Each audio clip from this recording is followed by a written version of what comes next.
கிபி 11ஆம் நூற்றாண்டுல ராஜேந்திர சோழர் கங்கை கொண்ட சோழபுரத்தை தன்னோட தலைநகரா நிர்மாணிக்கிறாரு. இவனுக்கு கங்கை கொண்ட சோழீஸ்வரம் அப்படின்னு ஒரு கோவில் எடுக்கிறாரு. கங்கை கொண்ட சோழபுரம் மாளிகை அப்படின்னு ஒரு அரண்மனை எடுக்கிறாரு. அங்க அவரோட சேர்த்து 14 சோழ அரசர்கள் சுமார் 267 ஆண்டுகள் ஆட்சி செஞ்சிருக்காங்க. முதலாம் ராஜேந்திர சோழர் காலத்துல வடதிசை கங்கையாகவும், தென் திசை ஈழமாகவும், குடதிசை மகோதமாகவும், குணதிசை கடாரமாகவும் சோழர்களோட எல்லைகளா இருந்துச்சு. கங்கை கொண்ட சோழபுரம் கோவில்ல அவரோட கல்வெட்டு ஒண்ணு கூட காணப்படாது.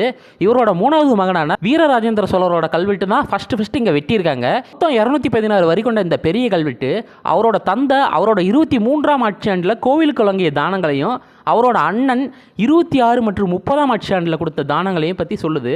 மேலும் அவர் வழங்கிய தானத்தையும் இந்த கல்வெட்டு சொல்லுது. இந்த கல்வெட்டுல வீரராஜேந்திர சோழர் தன்னுடைய தந்தைய பூர்வ தேசமும் கங்கையும் கடாரமும் கொண்ட ஐயன் அப்படின்னு குறிப்பிடுறாரு. தன்னுடைய அண்ணனான ராஜாதிராஜ சோழனை பத்தி இவர் என்ன சொல்லியிருக்காருன்னா, கல்யாணபுரத்தையும் கொல்லத்தையும் கொண்டருளின யானை மேல் துஞ்சிய